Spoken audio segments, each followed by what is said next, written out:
네, 은혜로운 찬송, 하나님의 크게 영광 받으신 줄로 믿습니다. 지금 사회가 굉장히 혼란스럽고 복잡합니다. 이런 가운데 대통령 선거가 9일밖에 남지 않았습니다. 그래서 오늘 여러분에게 무슨 말씀 전할까 하다가 오직 성경을 통하여 하나님은 어떠한 지도자를 사용하셨고 우리나라에 어떤 지도자가 대통령이 되어야 될까, 이런 부분에 대해서 말씀을 좀 전하도록 하겠습니다. 성경에 보면 하나님이 쓰셨던 위대한 지도자들의 특징이 있습니다. 첫째, 나라와 민족을 위하여 목숨을 내놓고 희생한 사람들입니다. 이런 사람들을 하나님은 위대한 지도자로 사용하셨습니다. 자기의 어떤 이제 욕망을 위해서 권력을 잡으려고 이랬던 사람이 아니라 정말 나라와 민족을 사랑해서 목숨 내놓고 희생했던 사람들이 있습니다. 대표적인 사람이 모세예요. 모세 잘 아시죠? 이스라엘 민족이 애굽에서 노예생활을 할 때 200만이나 된 이스라엘 민족을 이끌고 광야를 지나갑니다. 그러다가 시내산에 이르게 되었습니다. 하나님 모세를 부르세요.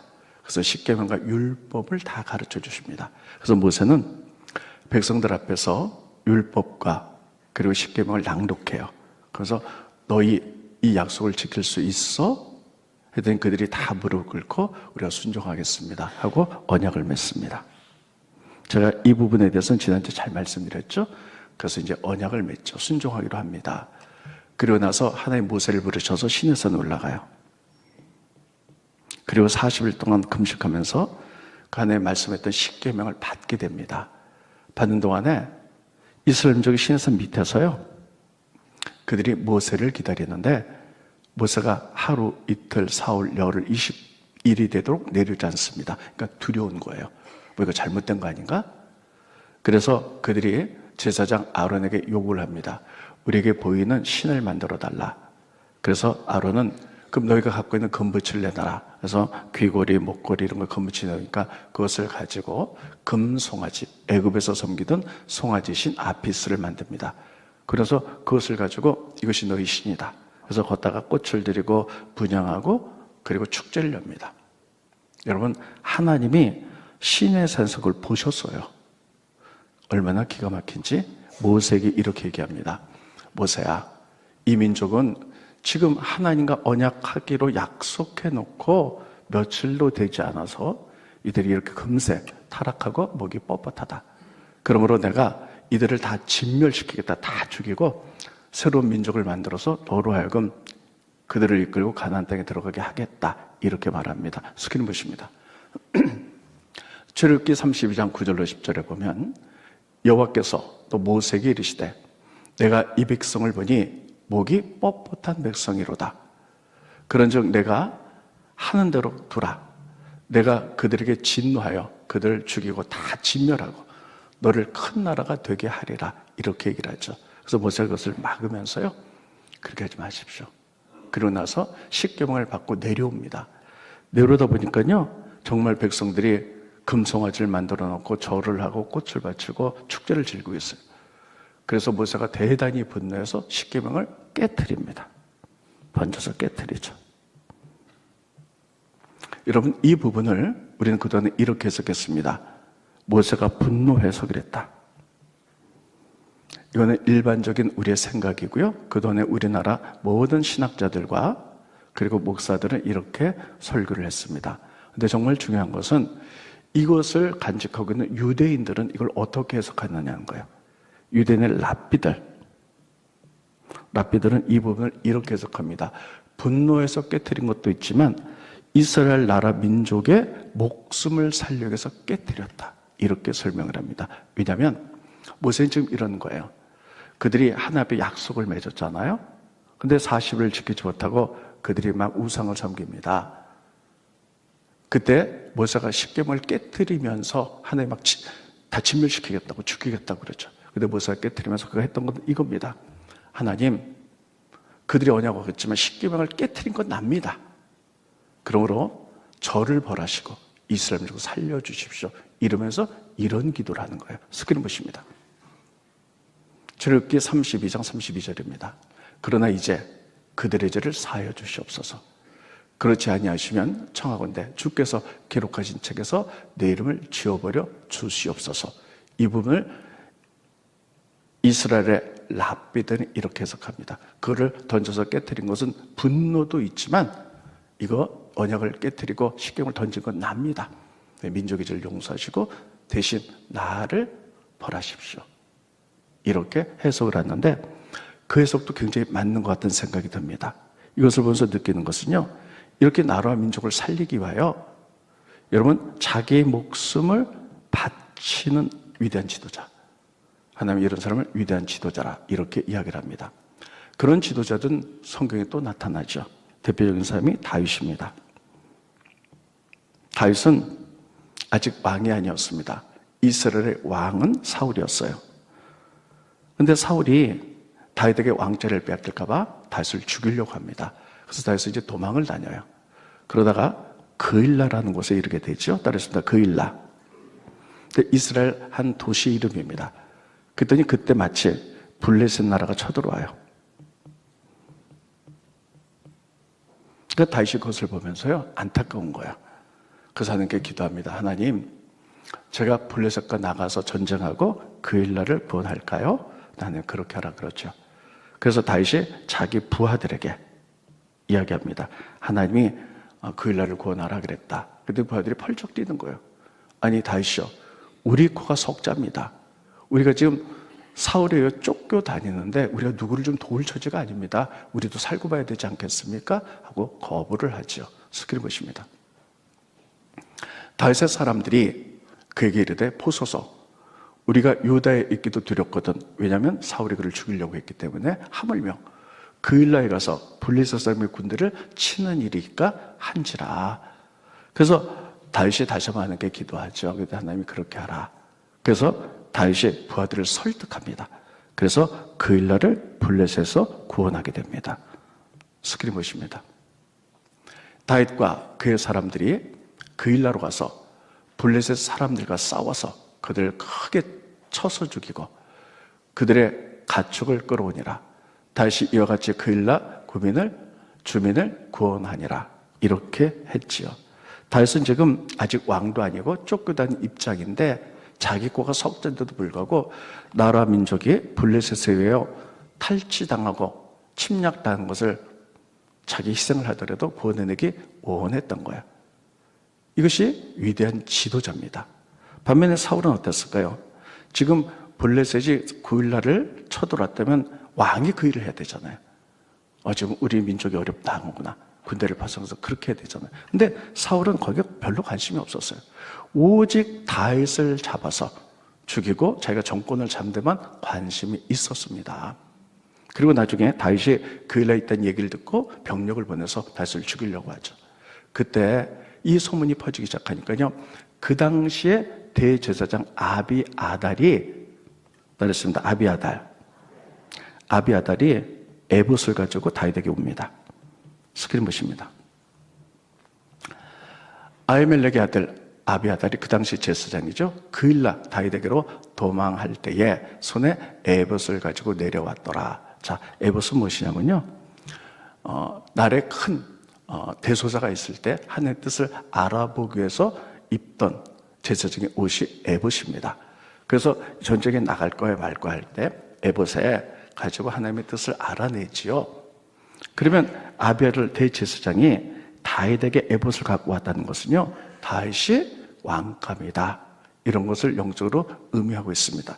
현재 왕은 사울이지만 사울은 나라와 민족을 위해서 희생하는 것보다 자기 권력을 탈취하고 연장하는 건 급급하다.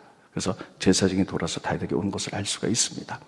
이렇게 위대한 지도자들은 나라 민족이 어려움 당할 때 목숨을 내어놓고 자기가 불이익을 당한다 할지라도 구원에는 이런 사람들이었어요. 특별히 대표적인 지도자가 예수님이죠.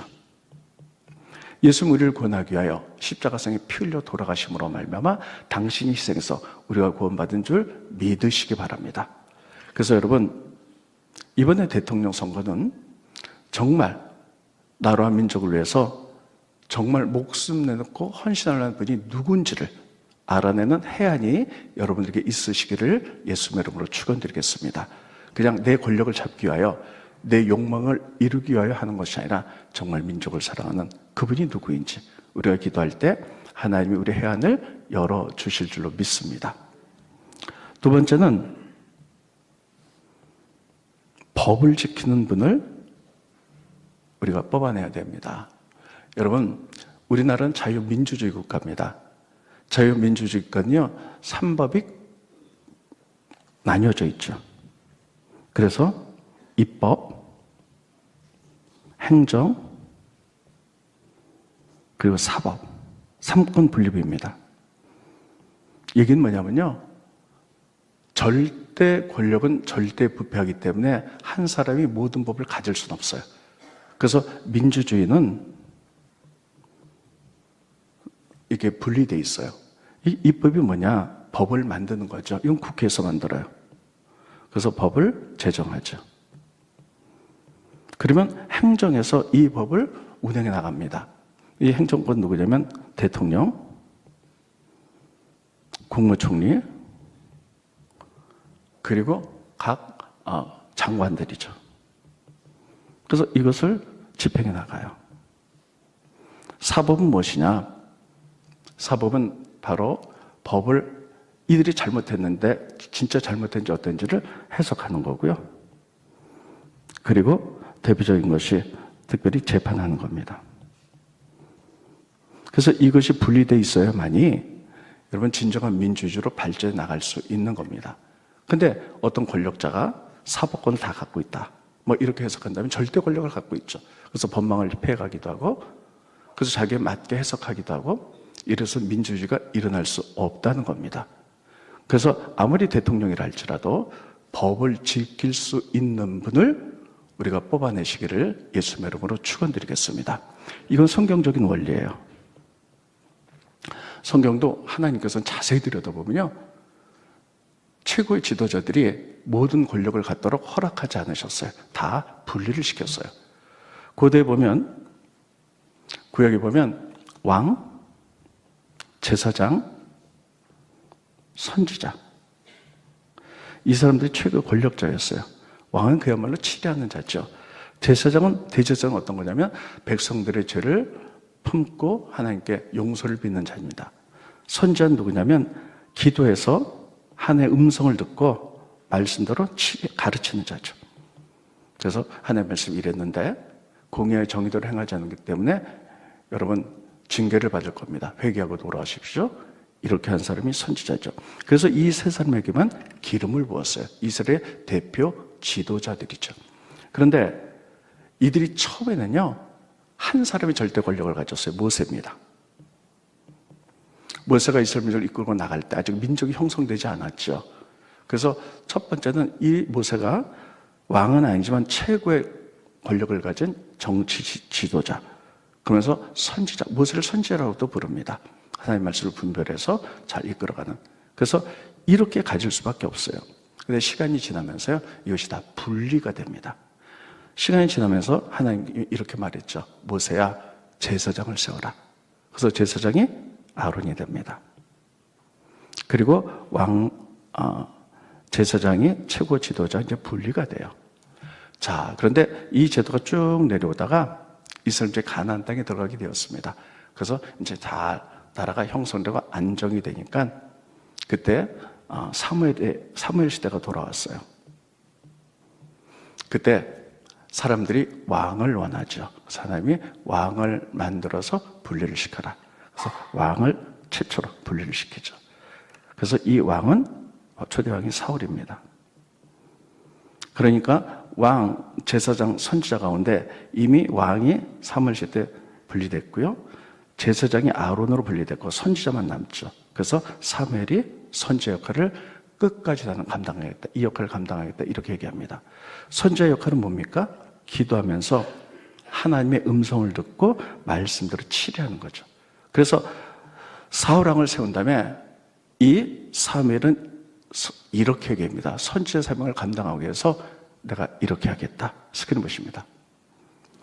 나는 너를 위하여 기도하기를 쉬는 자를 여 앞에 결단코 범하지 아니하고 선하고 의로운 길을 너에게 가르치는 자. 이게 선지의 사명이에요. 너를 위하여 기도하는 죄를 범하지 않겠다. 그래서 기도함으로 말미암아 하나님의 음성을 듣고 선하고 의로운 길, 바른 길을 너에게 계속 가르쳐서 나는 이 선지 사명을 감당하겠다. 이렇게 말하고 있어요. 그래서 여러분 사무엘 시대 때 이렇게 어떤 한 사람에게 권력이 집중된 것이 아니라 이렇게 완전히 분리되어서 이렇게 나눈 것을 알 수가 있습니다. 만약에 어떤 왕이 절대적으로 이 세계의 모든 것들을 권력을 갖고 있다면 절대 부패할 수밖에 없어요.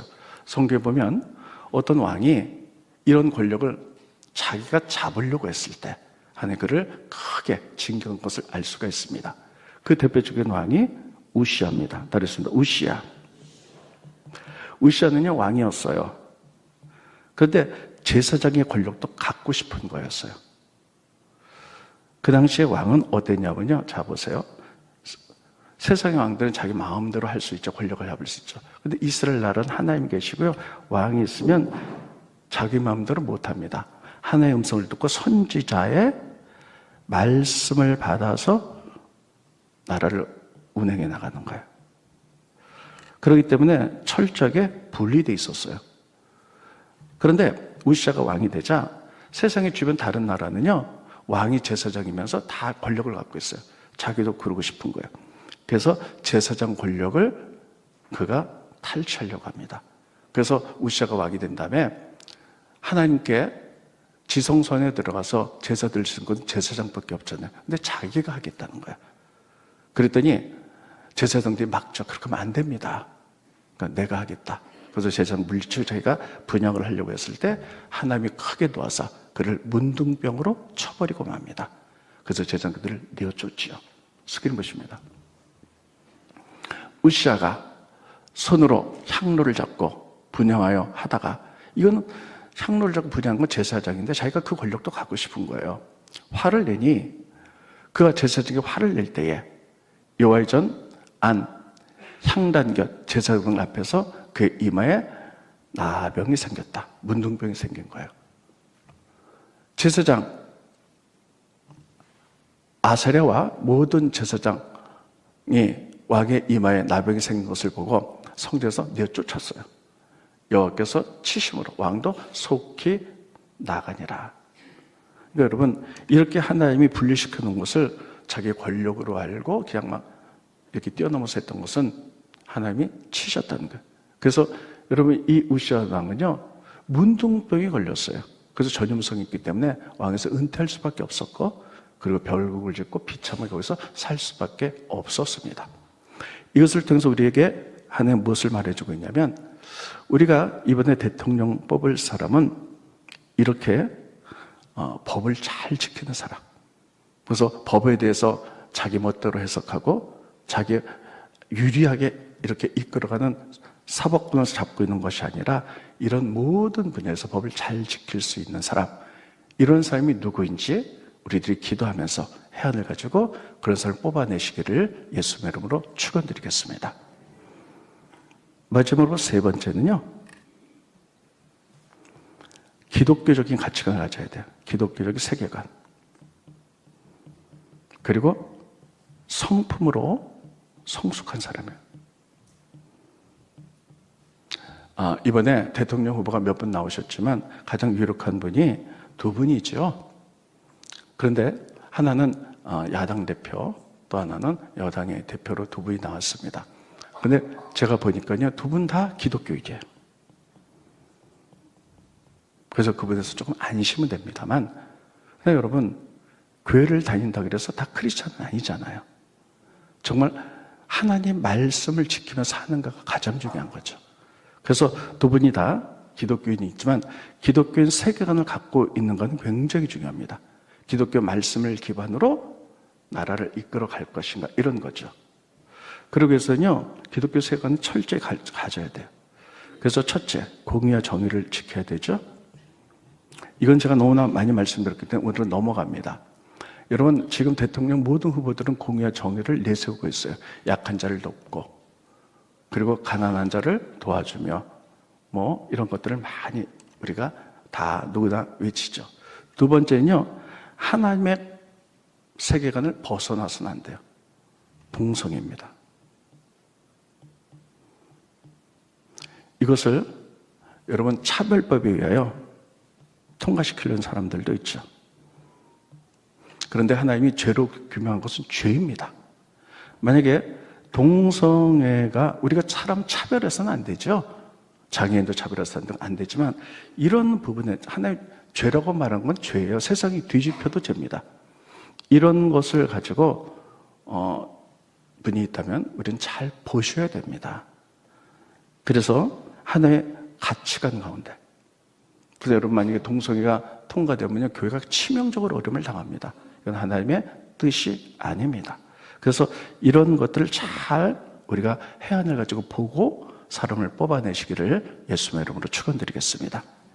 그리고 두 번째는요, 성품이에요. 그 사람의 성품은요, 일을 처리하는 걸 보면 알아요. 겉으로 보기엔 다 좋습니다.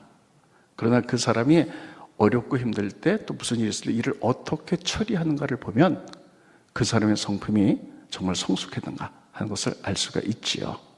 마찬가지로 이 성품이란 첫째, 이 성품은 하루아침에 만들어지는 게 아닙니다. 다 오랜 훈련, 이것을 통해서 만들어지는 거죠. 그래서 첫째, 성품, 하나님이 가장 미워하는 게 거짓입니다. 하나님은 진실되고 솔직한 사람, 정직한 사람을 사랑합니다. 지금은 정직과 거짓이 막 혼란이 되고, 뭐가 도대체 정직이고 바르고 뭐가 거짓인지 우리가 알기가 참 어렵습니다. 미국이란 나라는요, 절대 거짓을 허용하지 않지요. 선진국가가 될수록 이렇게 거짓은 허용돼서는 안 됩니다. 이 거짓은 바로 대통령부터 시작해야 됩니다. 그래서 우리가 거짓은 뭐냐? 거짓할 수 있지. 근데 성경은 뭐라고 말하고 있느냐? 여러분, 거짓은 마귀에서부터 나왔다. 거짓의 아비는 마귀다. 이렇게 말하고 있습니다. 스크린 보십니다. 요한복음 8장 44절에 보면 너희는 너희 아비 마귀에서 났으니, 그러니까 이 마귀에서 났다는데 아비가 마귀인데 그들은 뭘 하느냐? 제일 밑에 보면요, 그가 거짓말장이요 거짓의 아비가 되었습니다. 그러니까요, 여러분, 거짓의 아비는 마귀예요. 그래서 지금 이 땅에 거짓과 혼란과 이렇게 된 건 사실 영적 전쟁입니다. 여러분, 믿을 수가 없잖아요. 매스컴도 그렇고 뭐가 진실인지. 그래서 반드시 정직한 사람, 일처리를 정직하게 하는 사람, 이런 사람이 누군지를 기도하면서 해안을 갖고 분별해 뽑아내시기를 예수님의 이름으로 축원드리겠습니다. 두 번째는요, 독선이에요. 독선적인 사람을 뽑으면 절대 안 됩니다. 왜냐면요, 독선적인 사람은 이렇죠. 나만 맞아. 상대편 다 틀렸어. 여러분, 이렇게 해서는 안 되는 겁니다. 어떻게 나만 맞습니까? 상대편도 잘못된 거는 고치지만 잘된 거는 우리가 받아들여야 되죠. 그래서 제가 어려서부터 배운 민주주의는요, 정, 반, 합입니다. 여러분, 학교 다닐 때 이거 다 배우셨죠? 안 배웠어요? 다 배웠는데 안 배우셨어요? 배웠죠. 이게 뭡니까? 정. 어떤 사람이 의견을 냅니다. 그럼 반드시 견지 세력도 있어야 돼요. 반대도 하죠. 그러면 내 의견만 맞아. 반대 의견 난도 다 틀렸어. 이건 아니라는 거예요. 그래서 내 의견 다른다 할지라도 그 반대편의 좋은 의견은 받아들이고 잘못된 건 지적하고 고치고, 그래서 조율되어서 더 발전되는 민주주의로 나가는 것, 이게 가장 아름다운 민주주의인 줄 믿습니다. 저도 이렇게 배웠어요. 근데 보면요, 나만 맞아. 다 틀렸어. 이건 아니라는 거예요. 그래서 우리가 참 협치로 나가는 것. 그래서 상대편이 잘못한 건, 잘한 건 또 인정해줘야 돼. 잘못한 건 고치면서 발전해 나가야 되잖아요. 이게 하나님 기뻐하는 건데요. 성경에도 여러분, 왕들 가운데 독선적인 왕은요, 하나님 그냥 두시지 않으셨어요. 다 끝이 안 좋습니다. 도성적인 왕 몇 분만 보도록 하겠습니다. 대표적인 사람이 여호람입니다. 참 우리가 요즘 역대기를 읽고 있는데요. 역대 보면 여호람, 아사 많이 나오는데 잘 기억하세요. 여호람. 여호람은요, 남쪽 유다의 왕이었어요. 근데 북이스라엘의 아달랴라는 여인 아합의 딸과 결혼해서요, 하나님을 버리고 그리고 바알을 섬깁니다. 여러분, 여호람이 처음부터 아달랴와 같이 왕이 된 다음에 백성들이 다 하나님 섬기는데 바알 섬기기는 할 수 없었을 거예요. 처음에 하나님 믿는 척하다가 자기에게 정권이 딱 확립되자 대대적으로 하나님 믿는 거 다 틀렸어. 하나님 믿는 사람들을 다 죽입니다. 다 죽이는데 그래서 반대하죠. 그래서 자기 형제, 왕자들, 그리고 방백들, 왕이요 이러면 안 됩니다. 이러면 안 되고요. 하나님 섬기셔야 됩니다. 바알은 잘못된 겁니다. 그랬더니 자기 생각이 틀렸다고 이들을 다 죽여요. 스크린 보십니다. 여호람이 그의 아버지 왕국을 다스리게 되어 왕이 되어 세력을 얻더니 처음엔 잠잠했다가 세력을 얻게 되니까 그의 모든 아우들과 이스라엘 방백들 중에 몇 사람을 칼로 죽였더라. 왜 죽였을까요? 자기 정책에 반대했기 때문이에요. 이게 독선이죠. 그 결과 하나님 보시고 그걸 어떻게 했을까요? 여호람이 나중에요, 창자가 튀어나온 병에 걸려요. 그래서 비참하게 죽습니다. 그리고 그가 죽고 난 다음에 이스라엘 주민 누구도 그 옆에는 선 사람이 없었더라. 이렇게 말하고 있습니다. 스크린 보십니다. 역대하 21장 18절 20절에 보면 이 모든 일 후에 여호와께서 여호람을 치사 능히 고치지 못할 병이 그 창자에 들게 하셨으므로 여러 날 후 2년 만에 그의 창자가 그 병으로 말미암아 다 빠져나 그가 그 심한 병으로 죽으니 백성이 그들의 조상에게는 분향했던 것 같이 그에게 분향하지 않았어요. 여호람이 32세에 즉위하고 예루살렘에서 8년 동안 다스리다가 아끼는 자 없이 세상을 떠났으며 아무도 그를 존경하지 않았어요. 잘 죽었어. 그를 다윗성에 장사했으니 여호랑의 묘실에 두지 아니했더라. 왕들의 무덤에도 들어가지 못했어요. 뭡니까? 나만마저 독선이죠. 한 사람 더 들겠습니다. 아사입니다. 아사는 좋은 왕으로 평가가 됩니다. 근데 아사도요, 자세히 들여다보면 굉장히 독선적인 사람, 나만 맞아. 상대방은 다 틀렸어요. 아사가 처음에는 하나님을 잘 섬겼어요. 그래서 어떻게 했느냐? 하나님만 섬겨라. 하나님 믿지 않고 우상 섬기면 다 죽인다. 이렇게 얘기했어요. 스크린 보십니다. 역대하 15장 13절에 보면 이스라엘 하나님 여호와를 찾지 아니한 자는 대소 남녀를 막론하고 죽이는 것이 마땅하다 하고 이렇게 했어요. 우리가 기독교적 입장에 보면 뭐 맞는 거 뭐 그럴 수 있지만 하나 잘 섬 이러죠. 그런데 이 아사가 말년에 변했어요. 하나님 버리고 우상을 섬깁니다. 그랬더니 이번에는 하나님 믿는 사람을 다 죽여요. 어떻게 되냐? 우상 섬기니까요, 그 선자들이 가만히 있지 않죠. 이거 아닙니다. 하나님 섬기십시오. 회개하십시오. 선지자 바르면은 옥에 가두고 그 반대하는 백성들을 학대하면서 죽였다. 이렇게 돼 있어요. 스크린 보시죠. 아사가 노하여 선견자를 옥에 가두었어요. 이 선견자는 뭐냐면 왕이요 왜 변했습니까? 옛날에는 하나님 믿지 않는 사람 다 죽인다 그러더니 이제 왜 왕이 우상 섬깁니까? 하나님 섬기셔야 됐더니 여러분 자기 의견과 다르다고 옥에 가두었으니 이는 그의 말에 크게 노하였음이며 그때에 아사가 또 백성 중에 몇 사람을 학대했더니 죽였다는 얘기거든요. 왕의 이러면 안 됩니다. 자기 의견을 말했을 때 나만 오라. 너희 다 틀렸어. 이랬다는 거예요. 이게 말이 됩니까? 이거는 그 사람의 성품이에요. 굉장히 독선적이고 그래서 처음에 하나님 믿으면서 하나님 안 믿는 사람 다 죽였고 나중에 지가 우상 섬기면서 하나님 믿는 사람들도 다 죽이고 이런 독선적인 사람 하나님이 절대 기뻐하지 않는다는 거예요. 그래서 여러분 우리들이 이것을 보면서 꼭 기억해야 될 것은요, 우리들이 정말 대통령 후보 가운데 기독교적인 세계관 가진 사람, 껍데기만 기독교인이 아니라 정말 세계관을 가지고 말씀의 범주를 뛰어넘지 않는 사람이 누구인지, 그리고 그분은 정말 성숙하고 성품이, 그래서 나하고 반대하고 나하고 틀리면 다 틀렸다 하는 것이 아니라 협치죠. 잘한 것은 받아들이고 칭찬하고 안 된 것은 지적하면서 점점 정반합으로 조율해서 발전시켜 나가는 이런 사람이 반드시 있을 줄로 믿습니다. 여러분, 우리가 천만의 기독교인이 기도한다면 하나님이 들으시고 그런 사람을 대통령으로 만드실 줄로 믿습니다.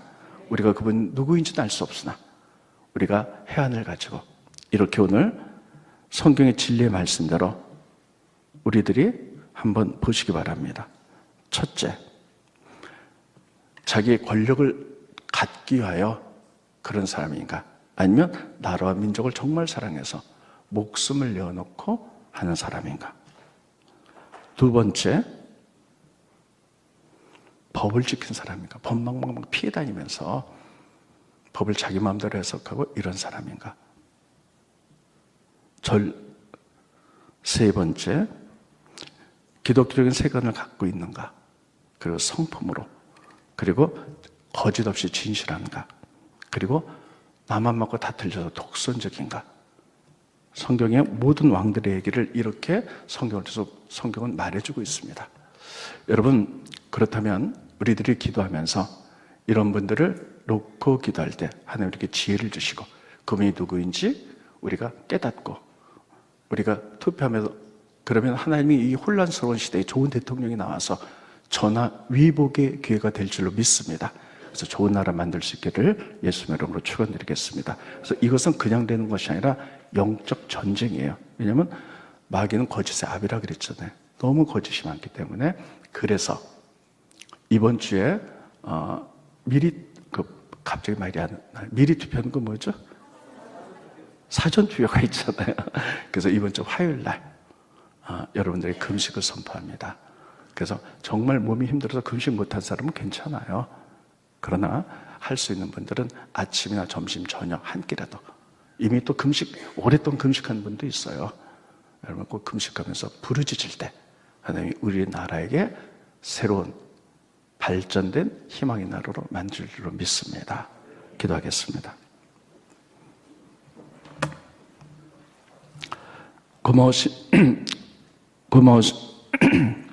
고마우신 주님, 은혜를 감사함을 드립니다. 대통령 선거를 앞두고 이 혼란의 시대에 하나님 올바른 대통령이 탄생하여 전화 위복의 기회가 되어 우리나라가 더 발전하고 모든 사람이 평강 가운데 거하게 하실 줄로 믿습니다. 그렇게 해서 우리가 잘 선택해야 될 텐데 성경을 기반으로 오늘 말씀을 드렸습니다. 정말 모세처럼 다윗처럼 나라 민족에서 생명도 버릴 수 있는 그런 분이, 또 이제 절대 권력을 갖지 않고 법을 잘 준수할 수 있는 그런 분들이, 또 성경적인 가치관 속에 또 독순으로 나가지 않고 또 이제 하나님 앞에 정말 바로 서는 그런 분들이 대통령이 될 수 있도록 우리 모두에게 기도할 때 영안을 열어주시고 우리 잘 뽑아낼 수 있도록 하나님 축복하여 주시옵소서. 우리가 나라 민족으로 해서 금식하며 무릎으로 나갑니다. 하나님 보시고 도우시고 이 땅을 회복시켜